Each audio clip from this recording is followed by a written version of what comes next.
배우자에게 듣고 싶은 말이 있으십니까? 이 나이에 뭘 듣겠어? 하시는 분 계실지 모르겠는데요. 2023년 4월 14일부터 2주 동안 온 오프라인을 통해서 배우자에게 듣고 싶은 말에 대한 설문조사를 했는데요. 거기에 따르면 제일 먼저 나온 답이 난 늘 당신 편이야 입니다. 그 다음이 수고했어, 고생했어 이고요. 그리고 그 다음으로 고마워, 사랑해 입니다. 어떻게 보면 많은 분들이 고마워, 사랑해 이 말이 먼저 나오지 않을까 생각을 했을 수도 있는데요. 배우자가 진정 원하는 말은 감정 표현보다는 존재의 인정이라는 거죠. 배우자와의 관계에서 내가 가치 있는 사람이다 그렇게 느끼고 싶은 겁니다.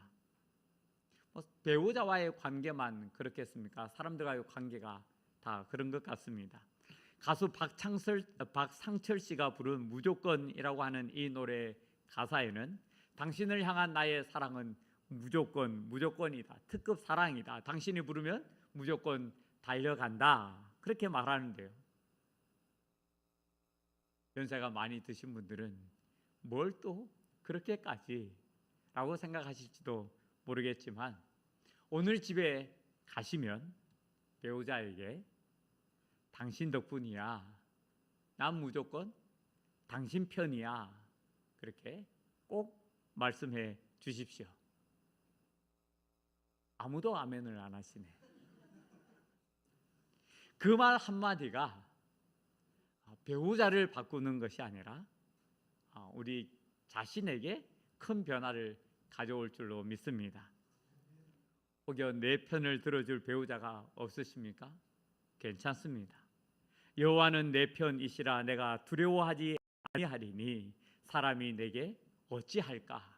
전능하신 하나님, 크고 두려우신 하나님, 만군의 여호와이신 하나님이 내 편이십니다. 배우자가 내 편 들어주는 것으로 자신을 가치 있는 존재로 느낄 수도 있겠지만 나는 내 편이야 하시는 그 하나님의 말씀은 차원을 달리하죠. 우리는 하나님께 존재의 가치를 인정받은 사람이고요. 하나님께서는 늘 우리에게 이 사실을 확인시켜 주시고 각인시켜 주십니다. 예수님을 믿으면서도 자기가 얼마나 가치 있는 존재인지, 얼마나 소중하고 귀한 존재인지 자꾸 잊어버리고 자주 잊어버리십니까? 오늘 말씀을 통해서 다시 한번 상기하고 깨달을 수 있는 귀한 은혜와 복이 우리 가운데 있기를 바라고 원합니다. 오늘 본문은 나사로의 죽음과 관련된 이야기이고요. 우리는 이미 그 일부를 살펴보았었죠. 오빠 나사로가 병들어 죽게 되자 동생 마르다와 마리아는 예수님께 사람을 보냅니다. 하지만 예수님은 그 소식을 듣고도 바로 오지 않으셨어요. 오히려 늦장을 부리시면서 이틀을 더 머무셨고요. 이틀 후에야 제자들과 함께 나사로가 사는 베다니에 오셨습니다. 그 사이 나사로는 어떻게 되었습니까? 죽었죠. 마르다는 당연히 상심이 컸을 겁니다. 그래서 죽은 지 나흘이나 지나서 오신 예수님을 향해 약간의 불평과 원망을 표현합니다. 예수님이 오셨다고 하는 이야기를 듣고 마을 어귀에 서 계신 예수님께 뛰어갔던 마리아도 마찬가지였어요. 여기까지가 32절까지의 내용이고요. 예수님을 만나러 나가는 마리아가 무덤에 곡하는 줄 알고 따라갔던 사람들이 마리아가 우는 것을 보자 함께 울기 시작하는 것이 오늘 우리가 읽은 본문의 시작입니다. 사람이 죽으면 누가 뭐라 해도 슬프지요. 그래서 마리아도 울고 마리아를 위로하기 위해 그곳에 있던 사람들도 다 울었습니다. 우는 이들의 모습을 보는 예수님의 심정이 33절에 이렇게 기록되어 있죠. 심령의 비통이 여기시고 불쌍히 여기사.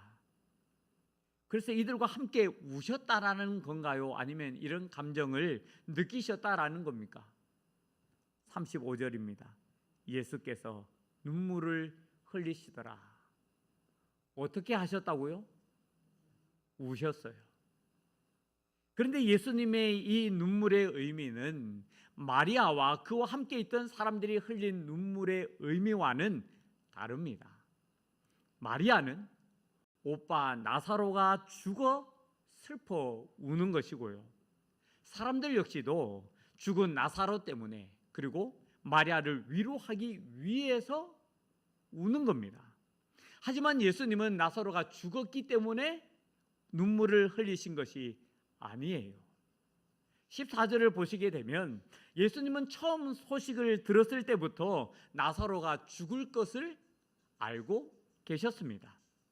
베다니로 출발하고자 하셨을 때 이미 나사로가 죽은 것도 알고 계셨어요. 아셨을 때도 울지 않으셨던 예수님이 마리아를 만나자 새삼스럽게 그 나사로의 죽음을 느끼고 울었다라는 것은 말이 되지 않습니다. 사람들이 울고 있는 상황과 그 분위기에 편승해서 눈물을 흘리셨다? 이건 아니라는 거죠. 더구나 예수님은 나사로를 다시 살리실 것이었습니다. 다시 살리실 것인데 울 이유가 무엇이겠습니까? 마리아도 마르다도 사람들도 나사로의 죽음 앞에 슬퍼하고 있는 그때 예수님이 흘리셨던 그 눈물의 의미는 죽음 앞에 모든 것이 다 끝난 것처럼 받아들이고 있는 인간이라고 하는 존재 자체에 대한 눈물이었습니다. 심령에 비통히 여기고 불쌍히 여기셔서 눈물을 흘리신 그 이유는 사람들이 죽음 앞에서 이제는 다 끝났다, 여기까지다 인정하는 그 모습, 죽음은 산자와 죽은 자의 경계에서 완전한 단절을 가져온다고 하는 그 절망을 느낀 인간에 대한 눈물이었습니다. 예수님은 인간이 느끼는 무력함, 죽음 앞에서 다 멈출 수밖에 없는 인간 존재의 한계를 마주하셨던 것이었고요, 그 앞에서 눈물을 흘리셨던 겁니다. 더구나 마르다와 마리아를 보십시오. 예수님을 만나자마자 한 말이 동일합니다. 주께서 여기 계셨더라면 내 오라버니가 죽지 아니하였겠나이다. 예수님이 빨리 오시지 않아 오빠가 죽었다고 하는 불평과 원망이 있었어요. 사람들도 말합니다. 맹인의 눈을 뜨게 한 이 사람이 그 사람은 죽지 않게 할 수 없었더냐. 예수님은 마르다에게 이미 말씀을 하셨죠. 나는 부활이요 생명이니 나를 믿는 자는 죽어도 살겠고 무릇 살아서 나를 믿는 자는 영원히 죽지 않는다라고 말씀을 하셨고요, 마르다는 믿는다라고 고백을 했습니다. 믿는다고는 했지만 죽음 앞에 흔들리는 인간 존재의 모습을 우리는 마르다를 통해서 볼 수 있습니다. 온전히 믿지는 못하고 수시로 흔들리는 갈대처럼 연약하기만 한 인간의 모습을, 우리의 모습을 마르다를 통해서 보는 겁니다. 예수님은 그 앞에서 눈물을 흘리셨어요. 그렇다고 내가 살릴 것이니 너희가 기적을 보리라 그러니 이제는 눈물을 그치라며 인간 존재의 그 나약함을 질타하고 계시는 것은 아닙니다. 나는 부활이요 생명이니 나를 믿는 자는 죽어도 살겠고 무릇 살아서 나를 믿는 자는 영원히 죽지 않는다라는 것을 믿지 않는다, 그래서 되겠느냐 하며 나무라고 계시는 것도 아닙니다. 예수님께서 흘리신 눈물은 그 죽음 앞에 한없이 나약하기만 하고 믿음과 현실 사이에 그 괴리를 극복하지 못하는 인간 존재와 함께하는 눈물입니다. 죽음 앞에서 울고 통곡하는 마르다와 마리아, 그리고 사람들의 마음을 이해하고 공감하며 위로하는 눈물입니다. 그들이 겪는 아픔과 고통 속으로 들어와서 함께 흘리는 눈물입니다. 이 시대를 살아가는 오늘 우리의 모습 가운데 예수님은 우리의 약함을 아십니다. 우리가 가진 한계로 인해서 절망하고 낙심하며 울고 아파하고 있다라는 것을 아시고요. 아무리 발버둥 쳐도 벗어날 수 없는 그 한계 때문에 가슴을 치고 통곡하는 것을 예수님은 아십니다. 그래서 우리 가운데 찾아오셨어요. 우리를 그저 내버려 두지 아니하시고 우리의 아픔과 그 눈물과 절망 가운데 찾아오셨습니다.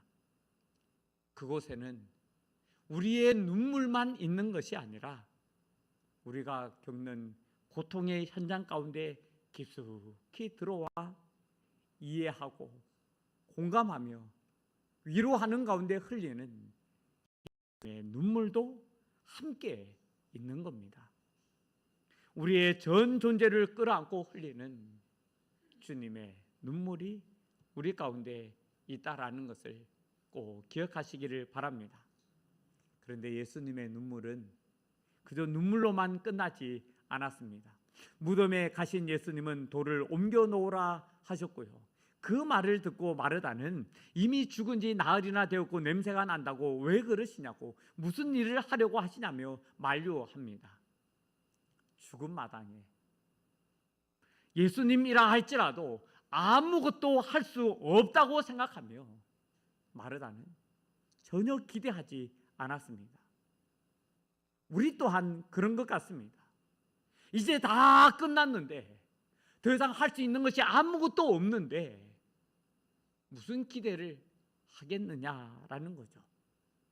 너무 늦었다고 하는 현실 앞에서 믿음도 소용없다고 하는 한계를 드러내고 있는 마르다의 모습입니다. 그게 마르다만 그렇겠습니까? 그곳에 모여있던 사람들도 그랬을 거예요. 믿음은 믿음이고 현실은 현실이지 라고 여기는 사람들도 예수님께서 하고자 하셨을 때 가로막으면서 이렇게 말했을지도 모릅니다. 주님, 제발 좀 가만히만 계세요. 무슨 일을 더 하실 수 있다고 그러십니까? 다 끝났잖아요. 하나님을 믿는다고 하지만 세상과 적당히 타협하는 사람들 역시도 예수님을 보호한다고 하는 명목으로 또 어떻게든 막았을 겁니다. 예수님, 제발 작은 소리로 말씀하세요. 사람들이 다 들어요. 그 말을 듣고 사람들이 어떻게 생각할지 다 아시잖아요. 우리만 듣도록 작게 이야기해 주셔도 괜찮아요.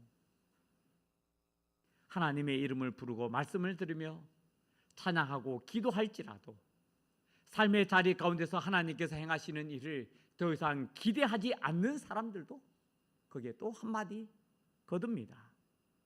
너무 늦었다니까요. 도대체 이 상황을 어떻게 바꾸실 수 있다라는 겁니까? 그런데 그렇게 말씀하셨는데도 안 되면 그 창피와 부끄러움을 어떻게 감당하시려고 그러십니까? 주님 체면도 생각을 좀 하셔야죠. 그게 우리의 모습은 아닐까요? 마르다의 말을 듣고 예수님은 어떻게 하셨습니까? 물러나셨나요? 예수님은 그들과 다름을 보여주십니다. 내 말이 네가 믿으면 하나님의 영광을 보리라 하지 아니하였느냐? 현실적으로는 마르다가 맞고 옳아요. 하지만 예수님은 마르다에게 현실과 믿음의 차이를 분명하게 보여주고자 하셨습니다. 믿으면 하나님의 영광을 본다. 믿지 않아도 하나님께서는 친히 그 영광을 나타내기도 하시지만 믿어도 제대로 보지 못하는데, 믿지 못하는 가운데 어떻게 그것을 보고 경험할 수가 있겠습니까? 그래서 예수님께서 하신 말씀이 나사로야 나오라 입니다. 나사로는 일어났고 나왔습니다. 아멘.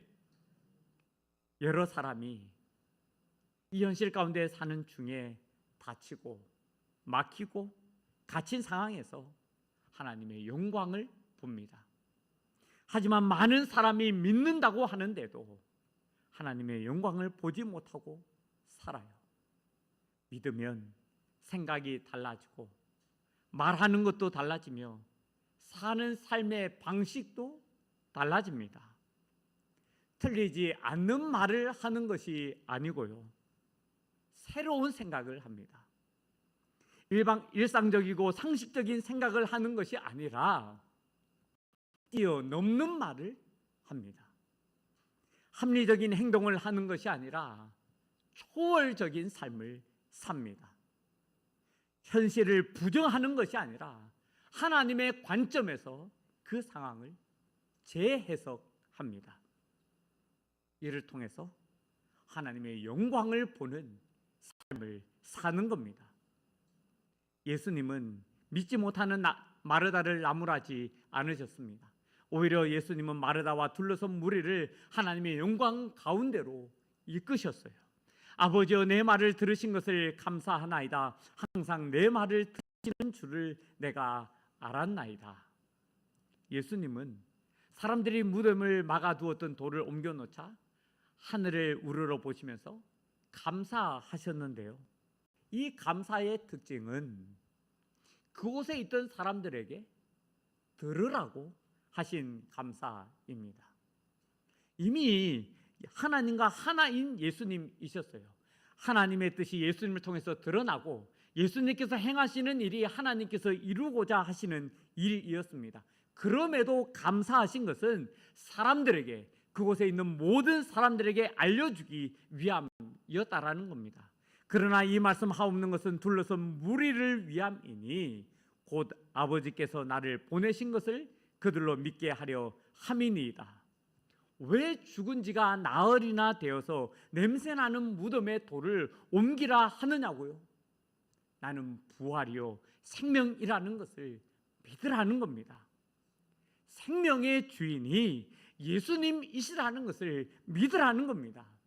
현실은 어떻고 어떤 상황이라 할지라도 내가 이 모든 상황을 다스리고 통치하고 있다라는 것을 믿으라는 겁니다.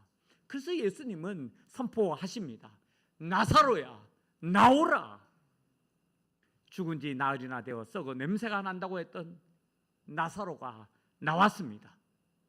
죽어 장사를 치르면서 얼굴은 수건으로 쌌고 수족을 배로 동여 돌무덤에 두었던 나사로가 그 모습 그대로 나왔습니다.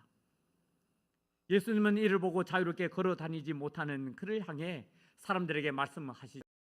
풀어 놓아 다니게 하라. 이제는 살았으니 장사 지내면서 결박했던 모든 것에서 자유하게 하라라는 겁니다. 죽음의 권세에서 해방되었으니 일상을 살게 하라고 하는 해방 선언입니다. 예수님 앞에 바뀌지 않을 현실이 있을까요? 예수님의 말씀 앞에 절대 바꿀 수 없다, 변화되지 않는다 할 것이 무엇이 있을까요? 믿으면 하나님의 영광을 봅니다. 이건 저의 말이 아니라 예수님의 말씀입니다. 이것은 또한 현실을 뛰어넘는 사실이고요, 현실 앞에서 흔들리고 무너지며 기대하지 않는 연약한 믿음을 가진 우리를 향한 예수님의 믿음의 도전입니다. 예수님께서 나사로를 버리셨습니까? 나사로를 잊은 적이 있으실까요? 내버려 두신 적이 있으실까요? 아닙니다.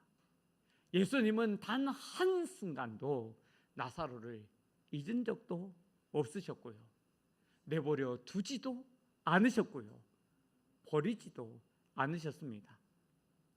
나사로가 죽었다 하지만 아니요, 나사로를 살리실 것이고 살아나서 하나님의 영광을 보게 하도록 부를 것이었습니다. 죽은 나사로를 향해 나오라 부르셨을 때 나사로가 살아날 것에 대한 기대와 사람들이 보고 놀라게 될 것만 예수님이 생각하셨을까요? 죽음의 권세 앞에 아무것도 할 수 없었던 나사로를 향해 불쌍히 여기는 마음은 없으셨을까요? 죽음이라고 하는 그 무력함과 한계에서 해방되어 자유하게 하고자 하는 그런 마음은 없으셨을까요? 다 끝났다, 이제는 더 이상 아무것도 할 수 있는 것이 없다며 낙담하고 절망하고 있는 그들을 향해서 아니라고, 함께하는 그 자리 가운데서 다시금 새 생명이 시작된다고 하는 것을 보여주고 싶으신 마음은 없으셨을까요? 그렇습니다. 오늘도 하나님께서는 영적으로 죽은 이 땅의 나사로들을 향해 부르십니다. 기적이 있다고 하지만 머리로만 알고 하나님께서 행하신 일을 바라지 않는 죽은 나사로들을 향해서 사랑의 음성으로 부르십니다. 현실 앞에 믿음이 흔들리고 의심하며 기대하지 않는 지금의 죽은 나사로들을 안타깝게 여기시면서 자비의 음성으로 부르십니다. 믿음으로 현실을 뛰어넘지 못해 하나님의 영광을 보지 못하는 오늘의 죽은 나사로들을 향해 은혜의 음성으로 부르십니다. 나사로야, 나오라. 누가 이 부르심 앞에 반응하고자 합니까? 예배를 드리고 이 자리에 있어도 형식적으로 있는 우리를 사랑하시되 끝까지 사랑하셔서 부르시는 예수님이십니다. 우리는 때로 느끼지 못하고 경험하지 못할지라도 주님은 포기하지 않고 부르십니다. 오히려 우리는 아무런 소리 들리지 않고 느끼지 않는다고 불평하고 원망할지라도 주님은 매일 부르시고 순간마다 부르십니다. 이 시간에도 그 음성이 여러분의 귀에 들리지 않는다 하더라도 하나님께서 우리를 부르고 계시다라는 것을 믿으십시오. 저를 향해서는 기대하지 않을지라도 하나님을 기대하고 기록된 이 말씀의 역사를 기대하시기를 바랍니다. 어떤 삶의 상황이라 할지라도 무력함에 주저앉아 있지 않도록 우리를 부르시는 하나님이십니다.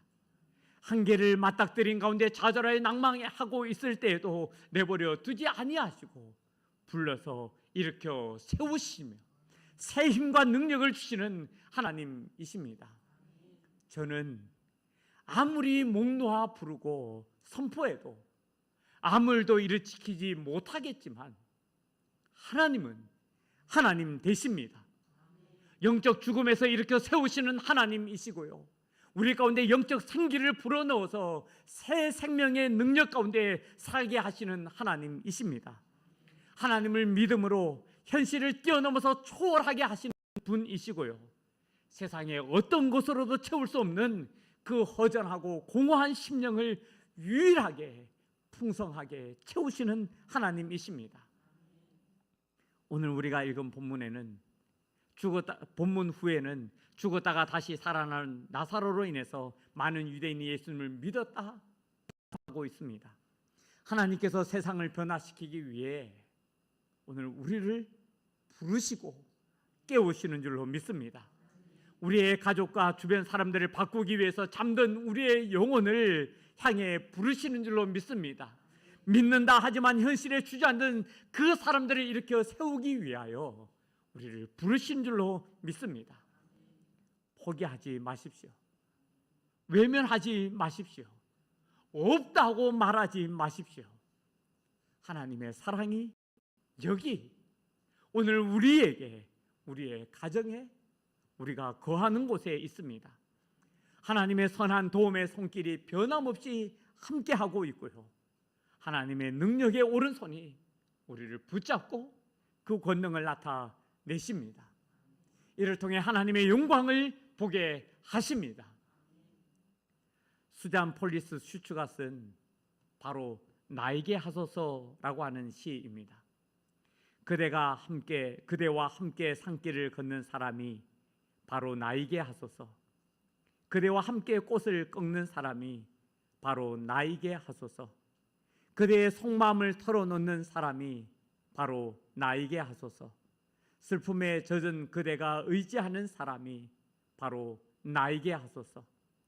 행복에 겨운 그대와 함께 미소 짓는 사람이 바로 나에게 하소서. 그대가 사랑하는 사람이 바로 나에게 하소서.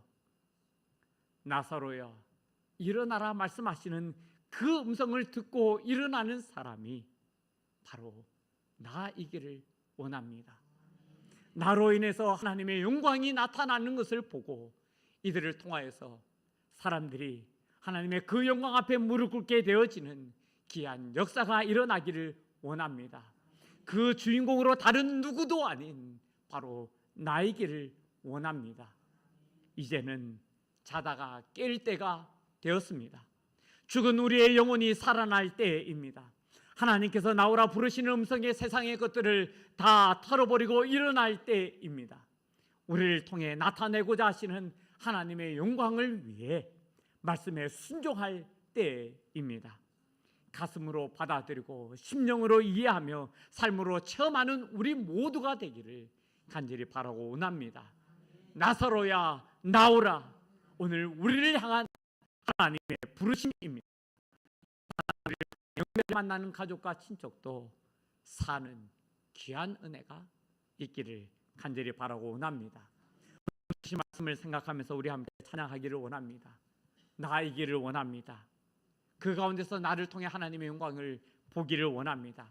내가 처해 있는 어떤 상황과 형편과 처지에 있다 할지라도 주님, 내가 믿음으로 나아가고 그 가운데서 하나님의 영광을 보기를 원합니다. 고백하기를 원합니다. 내게 허락하신 시련을 통해 나의 믿음 더욱 강하게 자라가고 험한 산과 골짜기 지나는 동안 주께 더 가까이 나를 내가 겪는 시험이 어렵고 힘겨워도 내 주님보다 크지 않네. 내 앞에 바다가 갈라지지 않으며 주가 나로 바다 위 걷게 하리. 나는 믿네.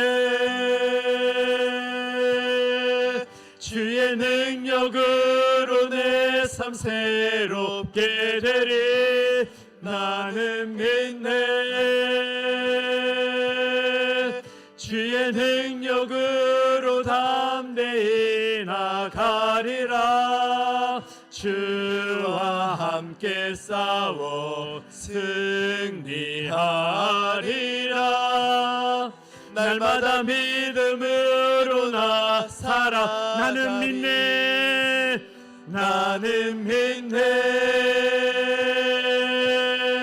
주의 능력으로 내 삶 새롭게 되리. 나는 믿네. 주의 능력으로 담대히 나가리라. 주와 함께 싸워 승리하리라. 날마다 믿음으로 나 다시 한번 고백합시다. 나는 믿네. 나는 믿네.